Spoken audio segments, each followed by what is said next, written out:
Vous voyez, Psaume chapitre 119, c'est le plus long passage de la Bible.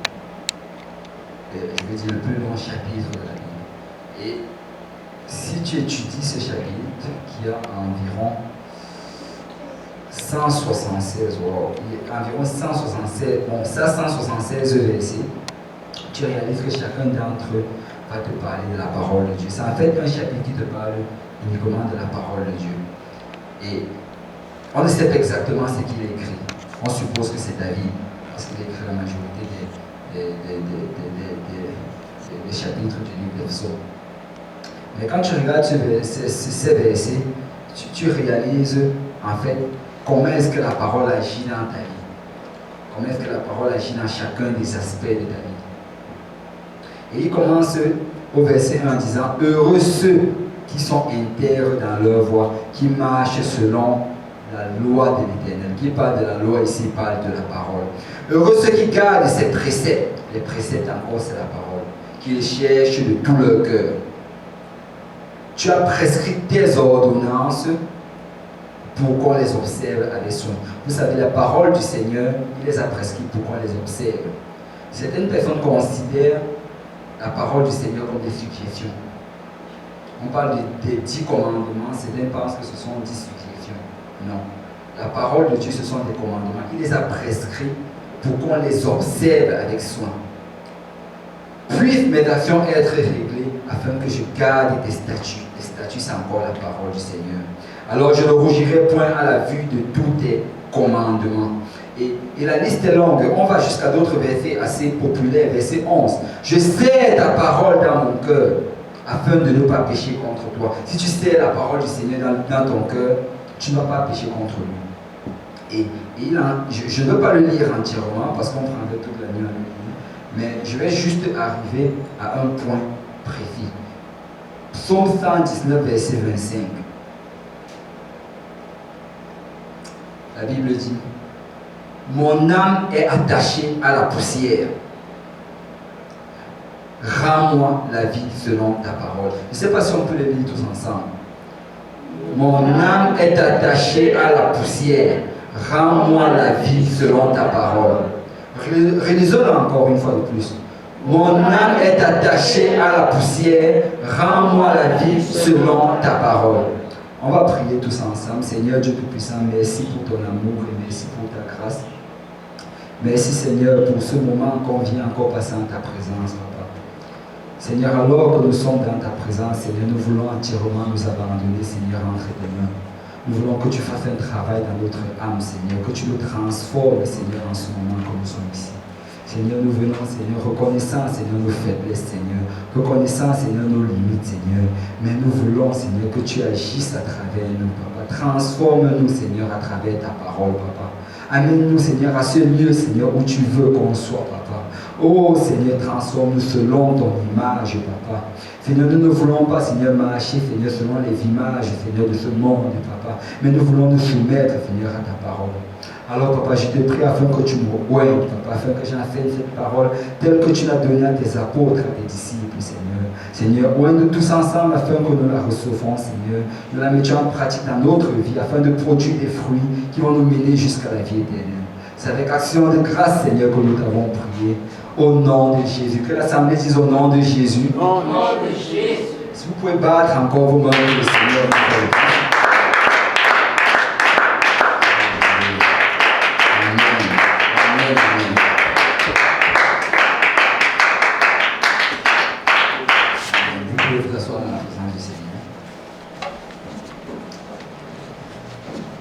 Mon âme est attachée à la poussière, rends-moi la vie selon ta parole. J'ai promis que je n'allais pas être long, je vais faire tout mon possible pour ne pas être long. Et en passant, je n'ai pas reçu la liste des gens qui sont là pour la première fois, mais j'ai eu le plaisir de faire la connaissance d'Amalial. C'est Amalial? Abigail. Abigail, si on peut battre le nom.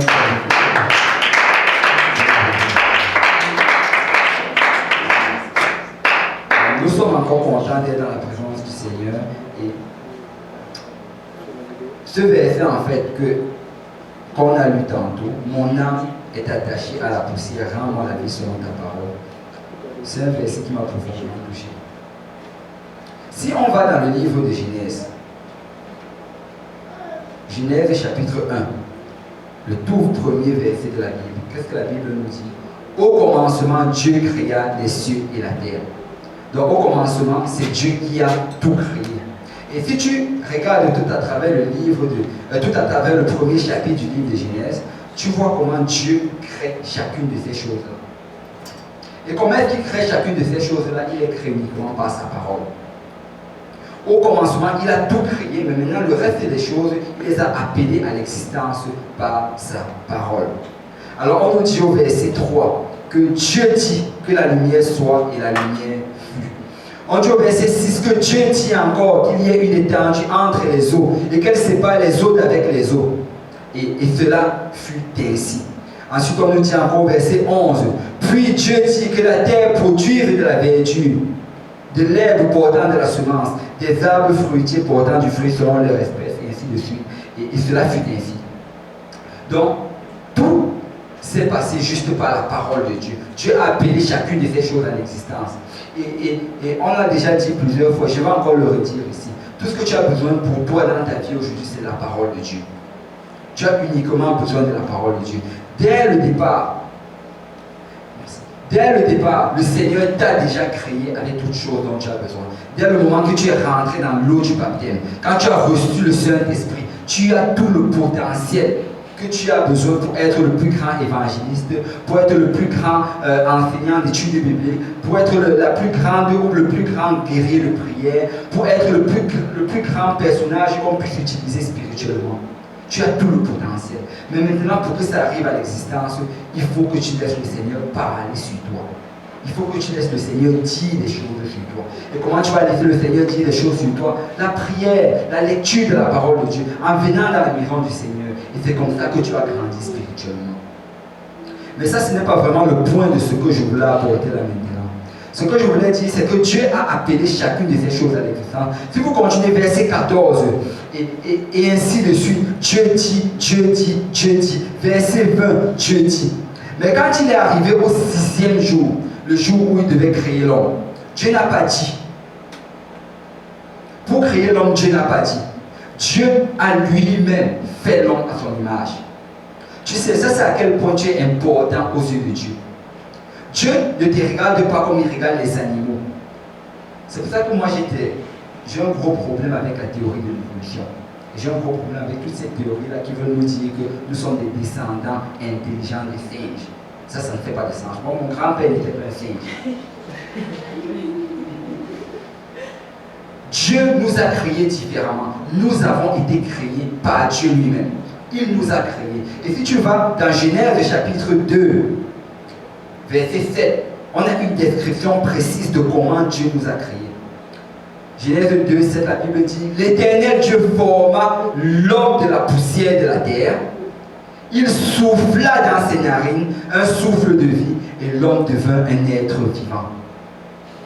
Donc l'Éternel Dieu a pris de la poussière, il a formé l'homme. C'est pour ça qu'on dit que Dieu c'est notre potier. Dieu c'est celui qui façonne l'argile. Il nous a formé de la poussière de la terre, ensuite il a soufflé à l'intérieur de nous. Donc nous ne sommes pas comme des animaux. Nous n'avons pas juste été appelés à l'existence, mais nous avons été créés par Dieu. Et c'est pour ça que Dieu nous aime d'un amour spécial. C'est pour ça que Dieu nous aime d'un amour particulier. Il nous a fait à son image. Il t'a fait à son image. Donc tu es spécial aux yeux de Dieu. Ne te compare jamais à un animal. La société aujourd'hui essaie de nous mettre au même niveau que les animaux. Non, nous ne sommes pas au même niveau que les animaux. Nous sommes au même niveau qu'aucune créature parce que nous sommes à l'image de Dieu. Tu es à l'image de Dieu. Amen. Dis à ton voisin, tu es à l'image de Dieu. Tu es spécial. Le Seigneur t'aime d'un amour spécial.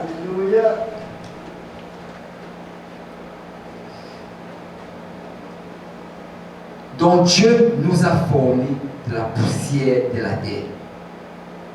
Dieu nous a formés de la poussière de la terre. Et vous savez, le fait qu'on ait été formés de la poussière de la terre, c'est un problème aujourd'hui. C'est un problème pour nous. Parce que le psaume qu'on a lu tantôt, psaume 119, verset 25, dit clairement ceci. Mon âme est attachée à la poussière. Mon âme est attachée à la poussière. C'est quoi d'abord l'âme? L'âme, c'est le centre de tes pensées. L'âme, c'est le centre de tes compréhensions. En fait, tu es fait de corps, d'âme et d'esprit. Ton corps, c'est ce que tu as. Ton âme, c'est le centre de tes pensées. Ton esprit, tu ne le vois pas. Ton esprit a été renouvelé par l'Esprit de Dieu.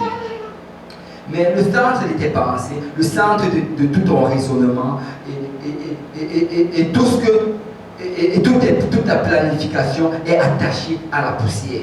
Ça veut dire quoi? Ça veut dire tout simplement que continuellement, tant que tu seras sur cette terre-ci, tu seras attaché à vouloir faire les choses de la terre.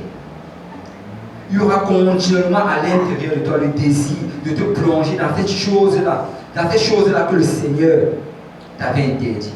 Le désir de te plonger dans ces choses-là qui sont à l'encontre de la volonté de Dieu. Et ces choses, on les connaît. Si on va rapidement dans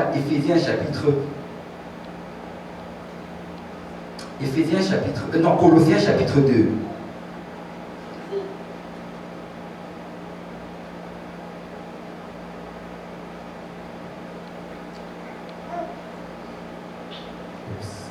Je crois que je m'embrouille, c'est plutôt Éphésiens. C'est ça, c'est plutôt Éphésiens. Éphésiens chapitre 2.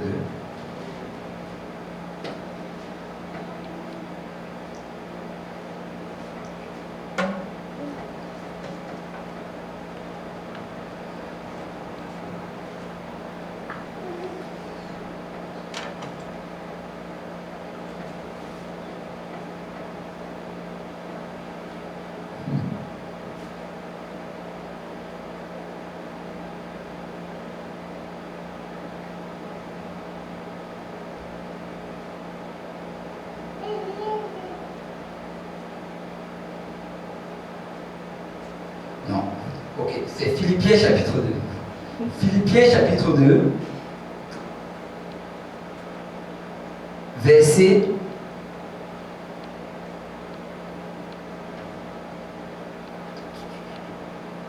'On va commencer à partir de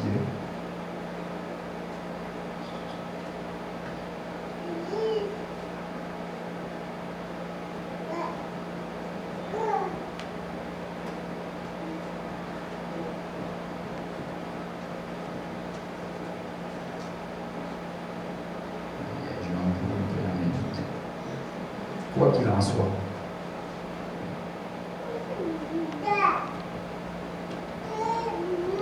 Mais la Bible nous dit clairement que nous étions comme cela avant.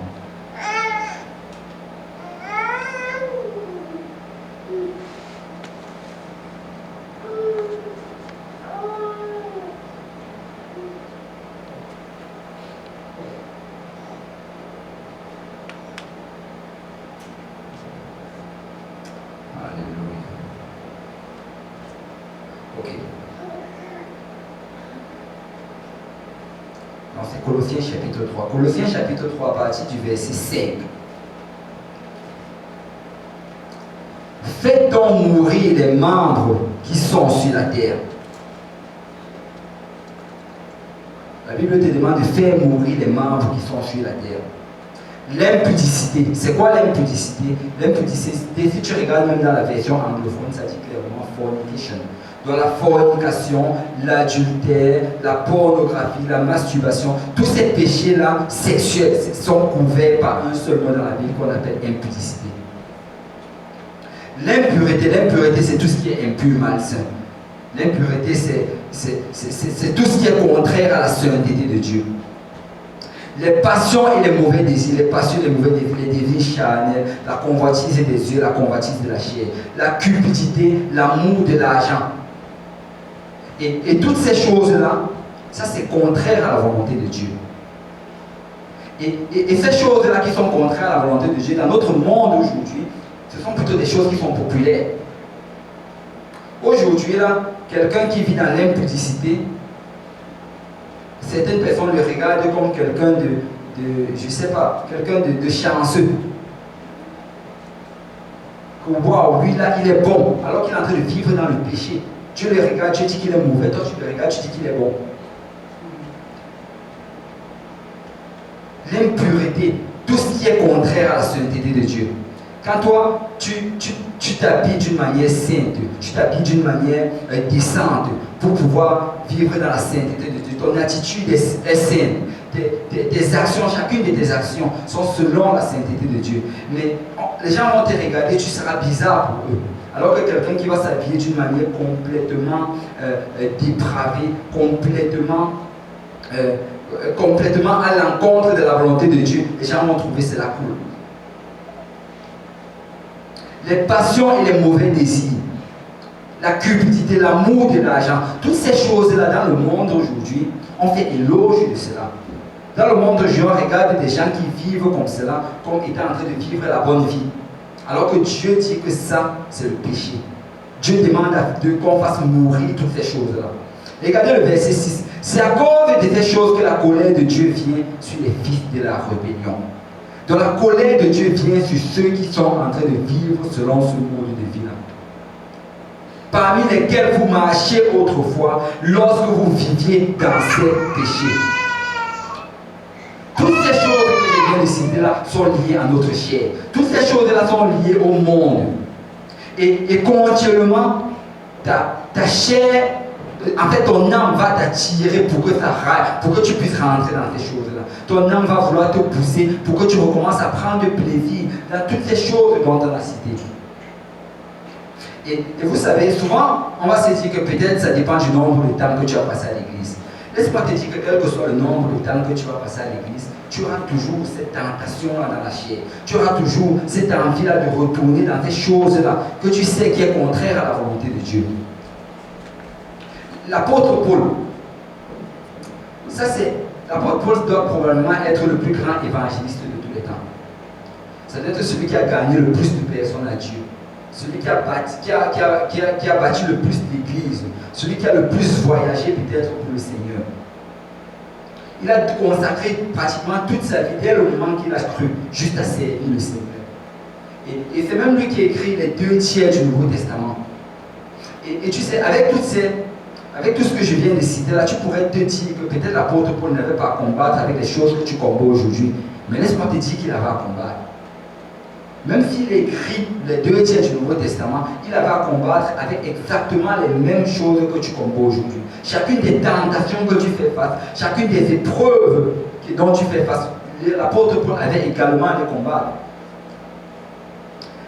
On va regarder dans ses écrits dans Romains chapitre 7, au verset 14, il nous dit: nous savons en effet que la loi est spirituelle, mais moi je suis charnel, vendu au péché. Waouh!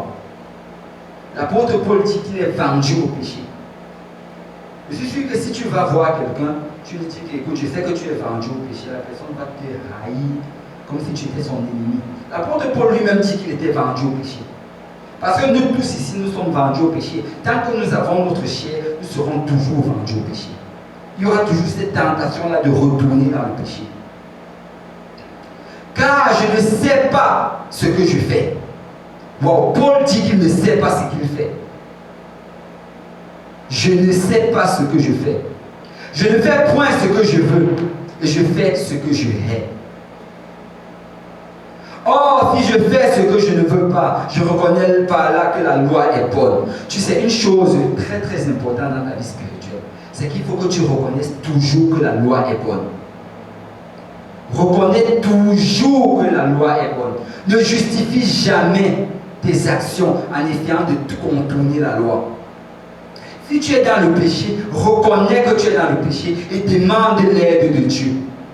N'arrive jamais à ce point-là où tellement tu prends plaisir à quelque chose qui est à l'encontre de la parole de Dieu, que tu commences à te justifier. Tu te dis que dans tous les cas, ce n'est pas si pire que ça.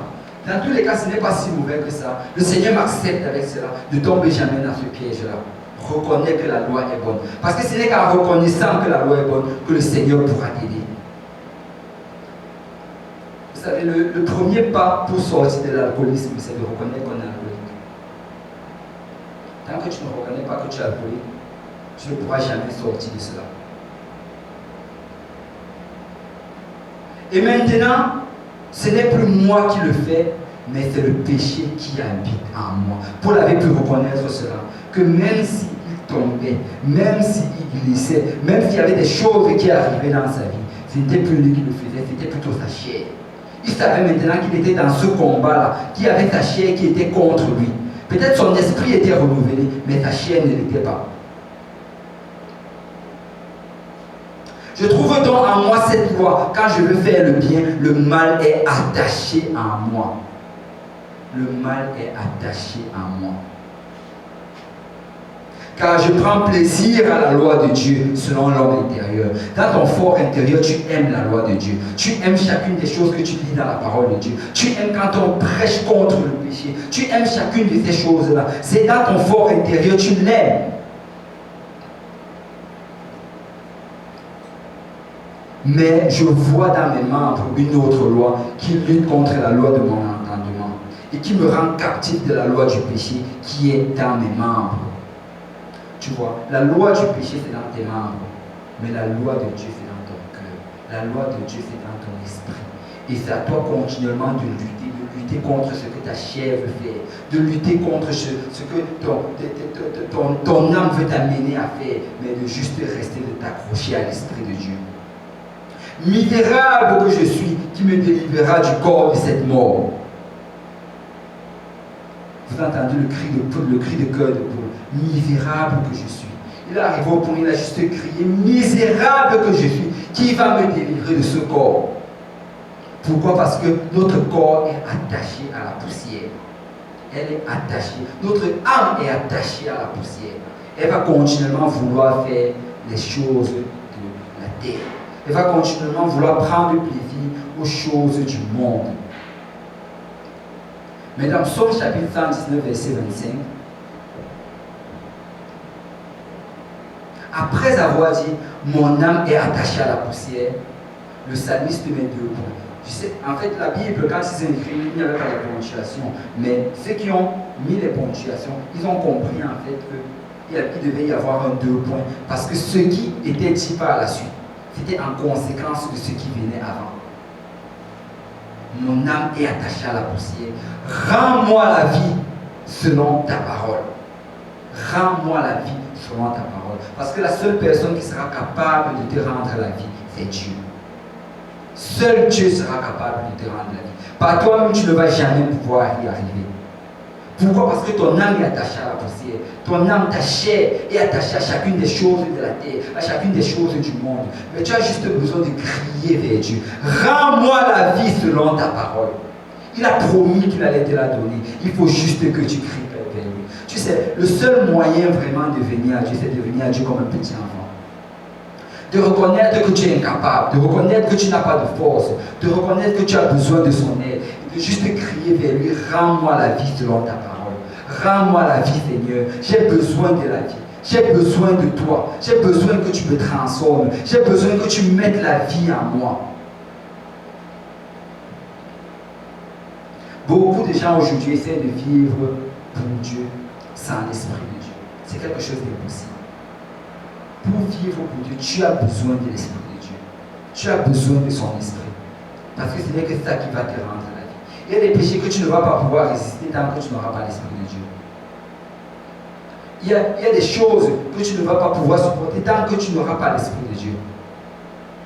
L'Esprit de Dieu, la Bible dit ceci, vous recevrez une puissance. Le Saint-Esprit surviendra sur vous. Et vous serez mes témoins. Donc, bien sûr que c'est fait pour que tu deviennes son témoin, mais c'est d'abord une puissance pour te préserver. Rends-moi la vie selon ta parole.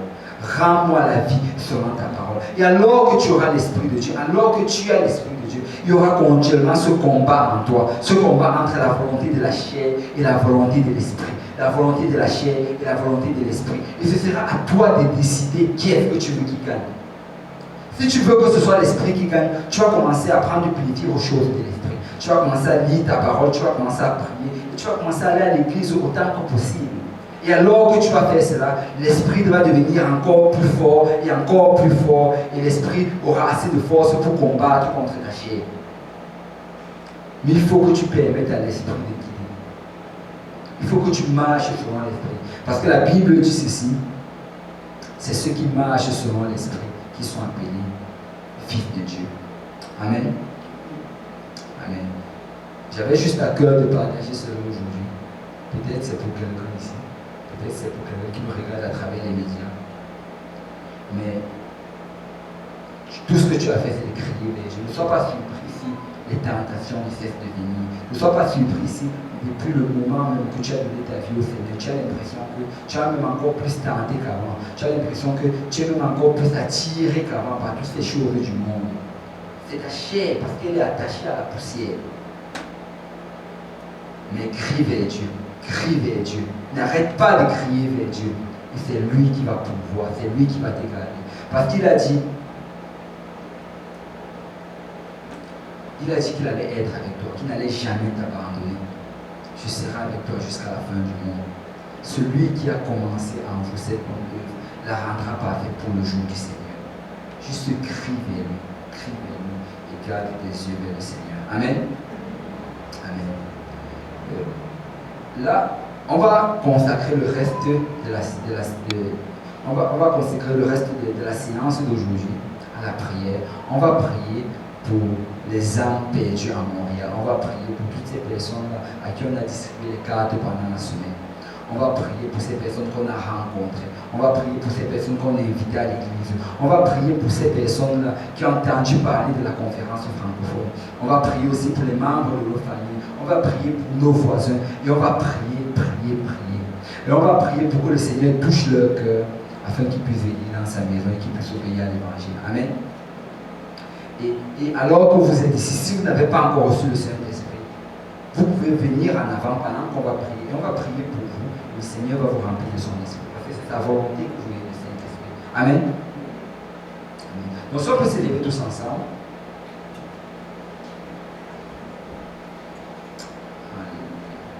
Si quelqu'un te dit, rends-moi la vie selon ta parole. Rends-moi la vie selon ta parole. Si tu peux le dire comme si tu le signifiais vraiment au Seigneur. Rends-moi la vie selon ta parole. Rends-moi la vie selon ta parole. Alléluia, Seigneur, rends-moi la vie selon ta parole. Seigneur Dieu Tout-Puissant, merci Seigneur pour ce moment, Seigneur, qu'on passe Seigneur en ta présence, Papa.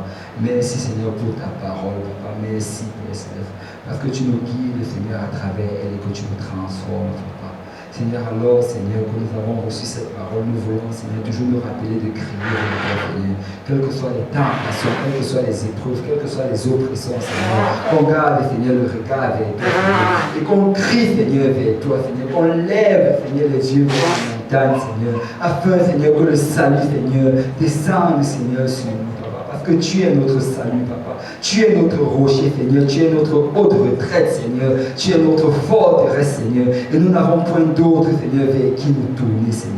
Alors, Papa, je te prie, Seigneur, de toucher tout un chacun, Seigneur, qui sont ici, Seigneur. Que tu les gardes et que tu les fortifies, Papa. Et Seigneur, que tu leur rendes la vie, Seigneur, selon ta parole, Papa. Seigneur, parce que par leur propre force, Seigneur, par notre propre force, Seigneur, cela n'est pas possible, Seigneur.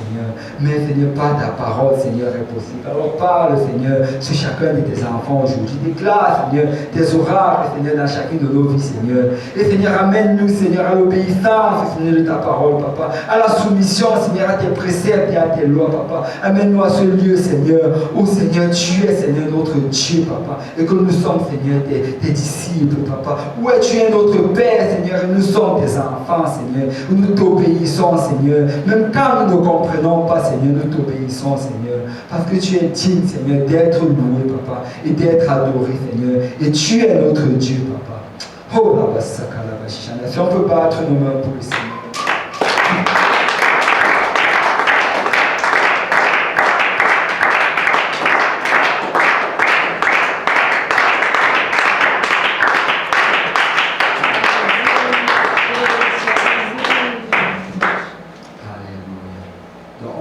Les 30 prochaines minutes pour prier pour chacune des requêtes dont on a dit tantôt. Et si quelqu'un veut que je prie pour lui, il peut venir en avant et on va prier ensemble. Amen. Que le Seigneur vous bénisse. Vous pouvez marcher, vous pouvez vous mettre à genoux sur vos bancs, vous pouvez vous mettre à genoux à l'hôtel, vous pouvez aller n'importe où, mais on va prier pendant les 30 prochaines minutes. Amen.